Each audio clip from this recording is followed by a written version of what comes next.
Mercoledì 8 luglio, Santi Adriano e Priscilla. È il 189esimo giorno dall'inizio dell'anno, ne mancano 176 al termine. Il sole sorge alle 5:29 e tramonta alle 21:03. La luna si leva a mezzanotte e 29 e tramonta alle 14:30.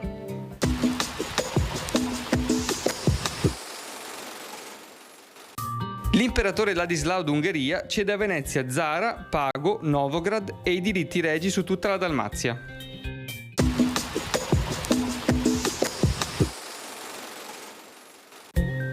Le previsioni per domani.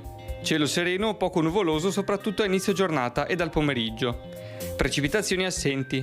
Temperature in pianura minime in aumento, massime in lieve locale calo. In montagna senza notevoli variazioni o in rialzo le massime in quota. Venti in quota da nord-ovest in prevalenza moderati. Mare poco mosso con moto ondoso in attenuazione in serata.